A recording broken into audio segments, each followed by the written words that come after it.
महाराष्ट्र में चुनाव आयोग को लेकर तरह तरह की वीडियो जो है व्हाट्सएप फेसबुक के जरिए से सोशल मीडिया पे वायरल हो रहे हैं। चुनाव आयोग की क्षमता पे और ईवीएम मशीन पे तरह तरह के सवाल उठाए जा रहे हैं। कई बड़े नेताओं के सवाल भी आ चुके हैं चुनाव आयोग को लेकर। कहीं ना कहीं चुनाव में गड़बड़ी बड़े पैमाने पे होने की आशंका भी जताई जा रही है। इस विषय को लेकर हमने मीरा भाईंदर शहर के जितने भी भावी आमदार थे हम उनसे बात करने की कोशिश की है, साथ ही साथ लोगों से भी जानकारी लेने की कोशिश की है। आइए जानते हैं उनका इस पर क्या कहना है। उसके पहले आप जरूर पहले ये देख लीजिए कि किस तरह के जो वीडियो है वायरल हो रहे हैं चुनाव आयोग को लेकर और चुनावी कर्मचारी और अधिकारियों पर भी कहीं ना कहीं ये बहुत बड़े सवाल जो है आज खड़े हो गए। मशीन नंबर आणि 70C चा जो फॉर्म आहे त्या मॅच होत नसल्यामुळे आणि अनेक मशीनला सील नसलेल्यामुळे काही मशीनला सेंट्रल सील आहे, बाकीचे 2 सील नाही आहेत आणि काही मशीन चे स्पेअर पार्ट जे आहे ते आजूबाजूला आढळत आहेत। त्या मशीन ओपन करून लावले की लावताना ते विसरून इथून गेलेले आहेत, म्हणजे मशीन सोबत छेडछाड झाल्याचं स्पष्टपणे दिसून येतं। 1-2 प्रकरणं नव्हे तर इथं कमीत कमी 8 ते 10 मशीन सोबत असं झालेलं आहे आणि असंख्य आम्ही स्ट्रॉंग रूम पण पाहिलेले आहे, तिथे पण असेच प्रकार आढळून आलेले आहे। 100% याबाबत आम्ही शासन काय जे फेअर इलेक्शन आहे की अनफेअर याबाबत आपण वरिष्ठांना पत्रकारितेच्या माध्यमातून आणि शासनाला ही बाब निश्चित आपण कानावर टाकावी आणि इथे जे काही आरोप असतील ते कोणत्याही प्रकारचं आमचं ऐकून घेत नाही, काही नाही असं समजून प्रोसेस पुढे घेत आहेत। फक्त हे लोकशाहीची हत्या आहे असं मला आज म्हणावंसं वाटतं। काही मशीन सुरू असल्याचं समजलं सत्य आहे का? काही मशीन सुरू होत्या त्या लॉक केलेल्या नव्हत्या, हे पण सत्य आहे। हाँ तो 1 मिनट ये पर्ची निकाल लेते हैं, ठीक है ना। हाँ अब हमारे पास अभी अब आप देखिए पहले से अंदर कोई वोट नहीं है। 1 मिनट में इसको भी शो रिजल्ट को 0 कर दूं। अभी एप्पल को वोट दिया था एक हमने, तो टोटल वोट 1 हो गया। अब वापस हाँ इसको मैं वापस 0 कर देता हूँ। स्टार्ट डेमो हाँ शुरुआत करते हैं और मैं अब वोट करता हूँ। हाँ बनाना या वाटरमेलन किसी को भी 3 विकल्प है हमारे पास। हाँ अब मैं इसमें नहीं, अगर आप एप्पल को वोट देंगे, एप्पल का वोट तो ये चोरी करने ही नहीं वाला है। ओके, हमें दूसरों को देना। हाँ आपको चोरी देखनी है तो आपको बनाना को वोट करिए या फिर वाटरमेलन को करिए। मैं बनाना को वोट करता हूँ। ठीक है, तो आप देखिए आप क्या पर्ची देख रहे हैं। हाँ बनाना आ गई। बनाना आ गई तो आप वोटर ने बनाना की पर्ची देखी जी, वोटर यहाँ से चला गया। अब अगला वोटर आया, आप हैं दूसरे वोटर। मान लीजिए मैं फिर बनाना को करता हूँ, ठीक, मैंने बनाना को वोट किया। अब देखिए मैंने क्या देखा, बनाना, तो मैं भी खुश हो गया मतलब सेटिस्फाई हो गया, मैं चला गया। अब मान लीजिए आप आए, आप फिर से बनाना को वोट करिए, मान लीजिए मैं फिर से बनाना को वोट कर देता अब देखिए आप क्या देख रहे हैं यहाँ पे, हूँ। बनाना देख पा रहा हूँ। बनाना देख रहे हैं, तो आप सेटिस्फाई हो गए, आप भी चले गए। तो हमने 3 वोट कर दिए, 3 वोट कर दिए। ये बनाना 1 वोट और कर लेते हैं। ये मान लीजिए मैं अब वापस बनाना को वोट कर रहा हूँ, ठीक है। तो ये मैंने बनाना को वोट किया, फिर मैंने देखा सिंबल बनाना, ठीक है, 4 वोट किए। 4 वोट किए हैं, चारों बनाना को। चारों बनाना को। तो अंदर से एप्पल का अब पहले इलेक्ट्रॉनिक वोट देखते हैं। देखिए आइए, तो ये शो रिजल्ट कर रहा हूं अब मैं जी। ये शो रिजल्ट, तो टोटल वोट कितना हुआ है? 4 वोट हुए हमारे। अब एप्पल को कितना मिला? 3 मिला हुआ है। कौन जीता यहाँ? एप्पल। क्या आपने एप्पल को वोट दिया? नहीं दिया। मैंने भी नहीं दिया। हाँ। सभी ने तो बनाना को दिया था, सभी ने बनाना को दिया। लेकिन यहाँ पे तो एप्पल जीत गया है और बनाना को तो 1 ही वोट मिला है। तो अब हम देखते हैं इलेक्ट्रॉनिक वोट को कागज के वोट से मैच करते हैं, क्योंकि काउंटिंग के दिन भी ऐसा होता है, ठीक है। तो देखिए अब हम कागज का वोट देखते हैं। ये देखिए ये कागज का वोट, कितना कागज का वोट है? 4 है टोटल वोट 4। अब देखिए यहाँ पे टोटल वोट कितना है? 3 है। नहीं, टोटल वोट कितना है? और यहाँ टोटल वोट कितना है कागज का? 4। एप्पल का कितना वोट है? 3। यहाँ एप्पल का कितना है? 3। और यहाँ बनाना का कितना है? ये बनाना का 1। जबकि तो आप ने बनाना को दिया। तो आप 100% वीवीपैट की पर्चियों की काउंटिंग करिए। ये लो काउंटिंग कितने की करनी है, कर लो काउंटिंग। क्या आपकी चोरी पकड़ में आई? नहीं है अभी, लेकिन मांग ये हो रही है, जो विपक्ष के जो इंडिया गठबंधन के तमाम नेता हैं वो ये कह रहे हैं कि वीवीपैट की पर्चियों की 100% मिलान होनी चाहिए। तो मशीन की गिनती आप बताइए होनी चाहिए क्या? नहीं, इस क्या हिसाब से मतलब जो आप दिखा रहे हैं इसमें से तो आप साबित ही नहीं कर पाएंगे कि ऐसा गलत हुआ। भाई ये मैं ना खोलूं तो यहाँ पे तो ये होने के बाद में जो बनाना का कैंडिडेट है वो वोटर को बोलेगा भाई तुमने तो मेरे को वोट ही नहीं दिया। वोटर बोलेंगे हमने तो बराबर वोट दिया, पर्ची छपी हुई देखी। सवाल और है, अभी हम जब वोट डाल रहे थे तो यहाँ पे पर्ची ये एक ही दिख रही थी। हाँ वही पर्ची बार बार कटनी चाहिए पर्ची, जो कि कटती पर नहीं, ऐसे वो होनी चाहिए। हाँ पर उसको वोट फुल कट करेगा नहीं, क्योंकि उसको वोट जब चोरी करना है तो वो नहीं करेगा। हाँ, क्योंकि वो फिर पर्ची वहीं दिखती रहती है। हाँ हाँ हाँ, ये सारा खेल है। हाँ, ये सारा खेल है। और ये इसको जिस सीट के ऊपर आपको वोट जितना चोरी करना है वैसा उसमें कमांड आप भेज दीजिए तो वैसा होना शुरू हो जाएगा। कुल मिला के साबित होता है कि ईवीएम को आसानी से हैक किया जा सकता है। आसानी से इसमें वोट चोरी हो सकते हैं और वो कभी पकड़ में नहीं आएंगे, क्योंकि यदि मैं खोल के ना दिखाऊं तो आप कभी नहीं, ये साबित नहीं हो सकता कि वोट चोरी हुआ है। चुनाव आयोग खोलने देगा नहीं आपको? तो नहीं, चुनाव आयोग तो छूने ना देता। हाँ। वो कहता है, वो जब लास्ट में काउंटिंग होती है तभी वो 5 हर विधानसभा में 5 वीवीपैट खोली जाती है। ठीक है, अभी ये बताइए कि 2024 का चुनाव जिसे कहा जा रहा है कि लोकतंत्र और संविधान को बचाने का चुनाव हो रहा है, तमाम लोग ऐसा कह रहे हैं अब की बार अगर बीजेपी को नहीं हराया, अब की बार सत्ता परिवर्तन नहीं हुआ तो बीजेपी ऐसी पार्टी है जो देश में चुनाव ही नहीं होने देगी। इस तरह के सवाल खड़े हो रहे हैं। इस वक्त में, ऐसे हालात में अगर ईवीएम से चुनाव हो रहा है तो कितना बड़ा खतरा आप देख रहे हैं? देखिए, ये भारत में अभी सारी 545 लोकसभा सीट के ऊपर जो चुनाव होने वाले हैं वो वीवीपैट से होने वाले हैं। हाँ। सभी में कांच है, वो काला है, सभी में लाइट की अवधि 7 सेकंड है।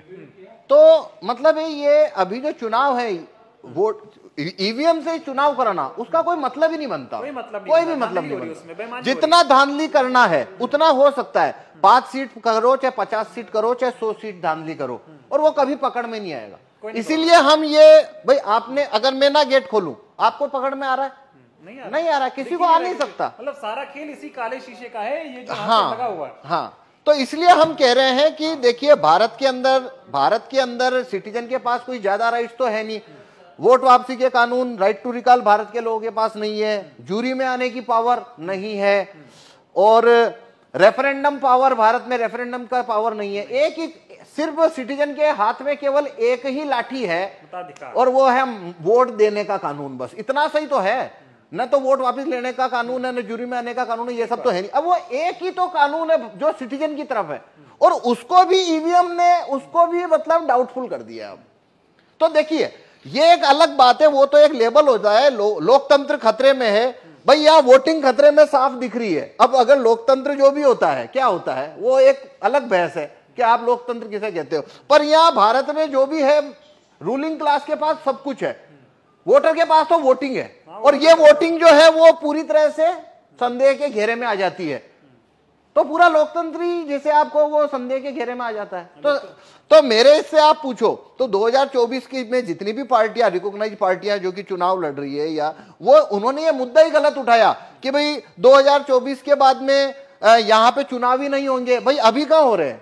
आपने मुद्दा इसको बनाना था कि काला कांच जब तक है, हो रहा है, बस बटन दब रही है, नहीं तो वो अभी भी तो नहीं हो रहा है। भाई देखिए, एक बात समझिए, जो व्यक्ति ये कहता है कि 2024 के बाद चुनाव नहीं होंगे, कि भाई क्यों? क्योंकि बीजेपी की अगर सरकार बन गई तो भाई तुम काला कांच जब तक है तो सरकार उनकी बनेगी, वो आप मतलब तो वो तो बात वही खत्म हो गई ना। वो अभी से खत्म तो आप वो मुद्दा चुनाव के बाद क्यों ला रहे हो? आप चुनाव में ये मुद्दा रखो ना पहले कि भाई जब तक ये कांच काला है, हमको आप बैलेट पेपर रखवाइए। और रिकॉग्नाइज्ड पार्टी अगर इस मामले को उठाए तो अभी भी इतना वक्त है कि ये नमस्कार, मी राजेश अरुण 153 तहसील विधानसभेचा मनसेचा उमेदवार।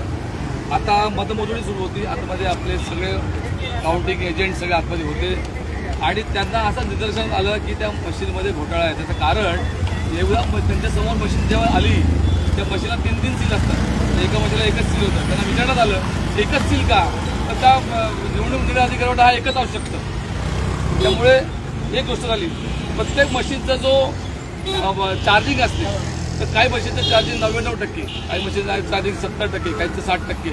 अहो एवढ्या 2-2 दिवस मशीनला चार्जिंग 99% कसं असू शकतं? संशयास्पद गोष्ट आहे। सगळ्यात मोठी गोष्ट, मी जिथे राहतो, माझं घर, माझ्या घरात 4 मतं, माझी आई, माझी मुलगी, माझी पत्नी आणि मी, तिथे आम्हाला काही 2च मतं। म्हणजे माझ्या आईने किंवा माझ्या पत्नीने किंवा माझ्या मुलीने मला मतदानच केलं नाही, की मी स्वतःला मतदानच केलं नाही। अशा प्रकारचा सगळं आतमध्ये घोळ आहे। गेले अनेक वर्ष आम्ही राजकारणात काम करतोय। या मतदारसंघामध्ये प्रत्येक माणूस सांगतोय की आम्हाला बदल हवा आहे, आम्ही जो विद्यमान आमदारांना कंटाळलोय, ते आम्हाला नको आहे, आम्हाला बदल करायचा आहे। पण मतदान गेलं कुठे? प्रत्येक यादीमध्ये 2-2, 3-3, 9-9, 10 मतं फक्त, आणि आमचे कार्यकर्ते त्यांची घातली मतं नाही मिळाली, असा घोळ आहे। मी ज्या काउंटिंगमध्ये जे बसलेले एजंट होते त्यांना मी सांगतो की आपण आपलं मत मांडा, इलेक्शन बंद करून टाका, अतिशय संताप आलेला आहे. बंद करा इलेक्शन. दरवर्षी हे होणार असेल ना तर अजिबात गरज नाही. मागच्या 5 वर्षापूर्वी आमच्या 8 मशीन फ्रॉड निघालेले आहेत. नंबर वेगळे, तिकडे नंबर वेगळे, आमच्याकडे पोलिंग एजंटचा नंबर वेगळा. तरी हे लोक म्हणतात प्रोव्हिजन आहे, असंच करायला लागेल. आता ऑब्जेक्शन घेतलं तर ते IAS officer is not ready to listen at all. साहेब, जर या गोष्टी होणार असेल ना तर ह्या लोकांना दरबार वेळ होत असेल. किती तुमचाही वेळ जातो, आमचाही वेळ जातो. पक्षाचा इझी घ्यायला लागलेत आपल्या पक्षाला. हे नाही चालणार अजिबात. खूप इझी घ्यायला लागलेत. मग इलेक्शन कॅन्सल करा. ते गणपत पाटील नगर मध्ये जिथे अजिबात कामं झालेली नाही तिथे लीड येतो. 3 नंबर वॉर्डमध्ये जनकल्याणमध्ये तिथे मनीषाताईंना अजिबात येऊन दिलं नाही. प्रचाराला येऊन दिलं ना. आम्ही प्रचार करून देणार नाही. त्या वॉर्डमध्ये त्यांना लीड मिळतो. कसा मिळतो? उमेदवाराला 3 उमेदवाराच्या 163 मध्ये 2च मतदान का? आई बहिणीची, बायकोची, घरातल्या आजूबाजूच्या लोकांची मतं नाही मिळाली. 30 वर्ष राजकारणात म्हणजे एका वर्षाला 1 मत. हेच केलंय. हेच होणार असेल तर कशाला इलेक्शन करताय? आमचे टॅक्सचे पैसे घालवायचे. आम्हाला धड रस्ते द्यायचे नाही, काय द्यायचं नाही. ते हिशोब इलेक्शन एक्सपेंडिचर कार्यालयात त्यांचे कन्सेप्ट क्लिअर नाहीत अजिबात. आज एक रूल लावतात, दुसरा रूल लावतात. यांचं इलेक्शन कमिशन प्रॉपर ट्रेनिंग नाही आहे ना अजिबात. पोलिसांचा गैरवापर करतात हे लोक. IAS ऑफिसर खूप डॉमिनेटिंग आहे आणि I don't think she should be on the table. तिने रिझाईन केलं पाहिजे. अजूनपर्यंत असं नाही झालेलं कधी कुठल्या ऑफिसरला कोणी असं बोललेलं आहे. पण मी ॲज अ पब्लिक म्हणते ती IAS officer she should resign. मला नाही माहिती ती जर एवढ्या मोठ्या पोस्टवर आहे ना तर she should maintain a dignity. नाही करत तिथे. स्पष्ट मत आहे या सगळ्याच्यामध्ये घोळ झालाय. मनसेला मतदान स्वतः माझ्या घरी आमची 4 मतदान इकडे बघा जनकल्याणमध्ये 10 पैकी फक्त 2च मतदान होईल. असं या सगळ्या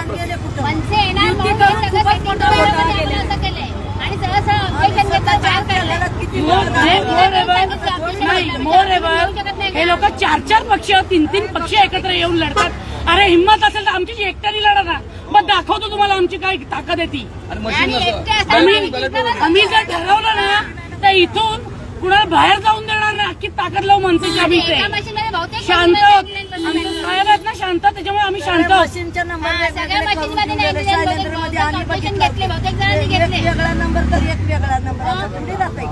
अतिशय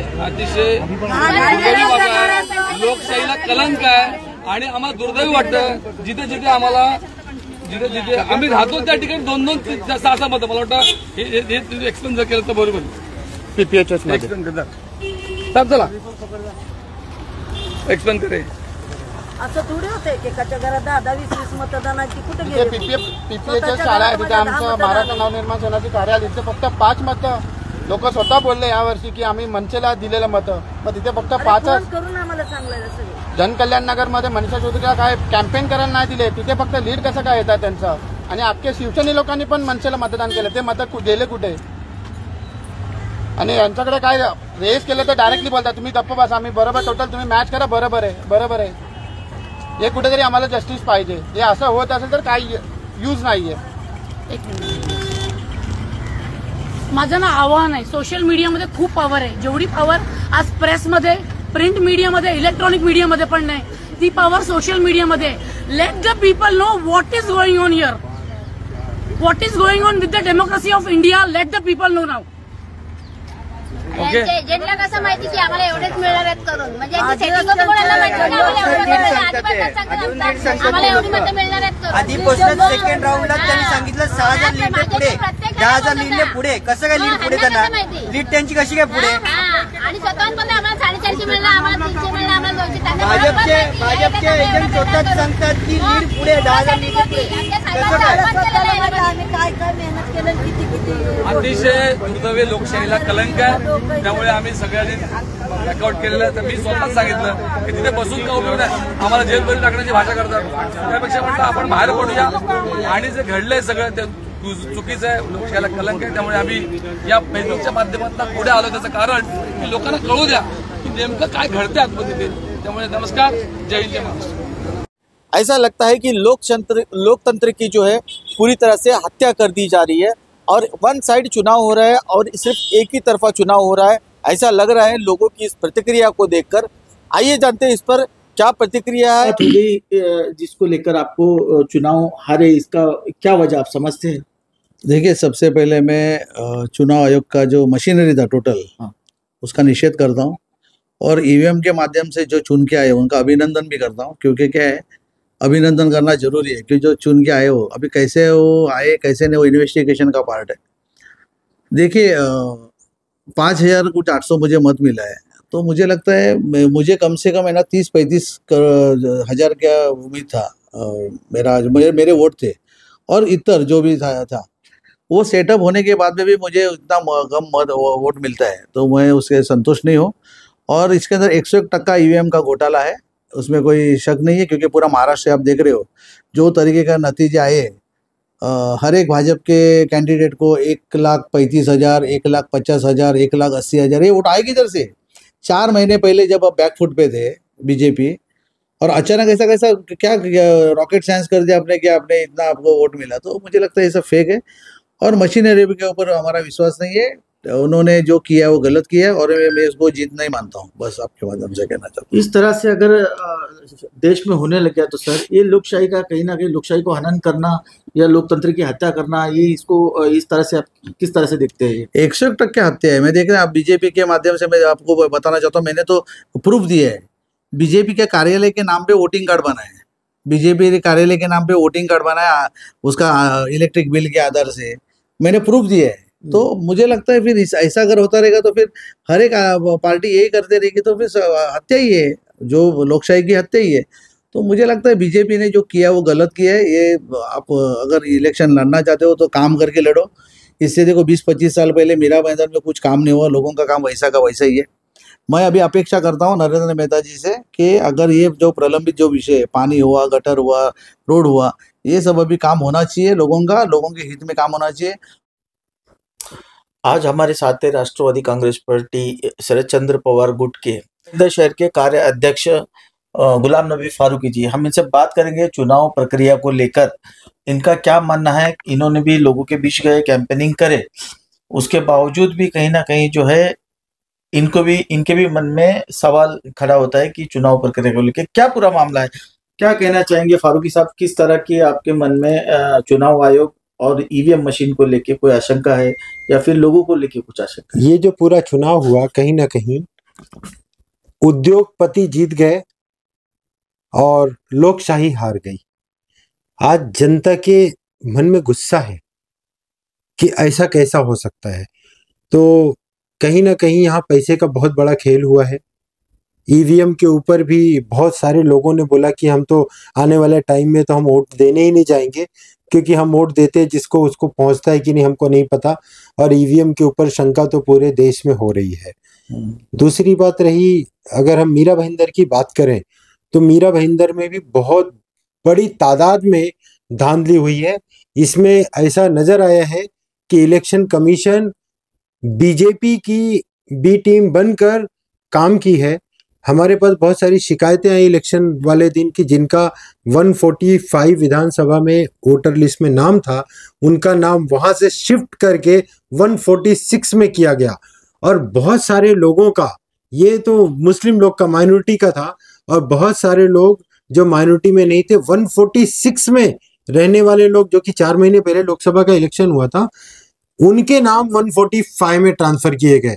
तो ये बिना इलेक्शन कमीशन की मिली भगत के हो ही नहीं सकता है। और ये जो रिजल्ट आया है उससे लोगों के अंदर बहुत दुख है, गुस्सा है, और हमें आशंका है कि कहीं ये सड़क पे ना आ जाए, जो हमारे देश के लिए अच्छा नहीं होगा, लॉ एंड ऑर्डर के लिए अच्छा नहीं होगा। तो इलेक्शन कमीशन को इसके ऊपर सोचना चाहिए। देश की जनता के सोच के साथ खिलवाड़ करने का राइट नहीं है। वो एक बड़ी संस्था है और उन्होंने अपना जो लोगों का भरोसा था वो कहीं ना कहीं खोया है। धन्यवाद। अगर पूरे देश में इसी तरह के चुनाव होते रहेंगे तो राजशाही आ जाएगी, लोकशाही खत्म हो जाएगी। और कहीं ना कहीं लोकशाही को क्या भाजपा खत्म करना चाहती है, ये सवाल भी आज देश की जनता जानना चाहती है। इंडिया से अशरफ शेख, इंडिया 707 न्यूज़ के लिए।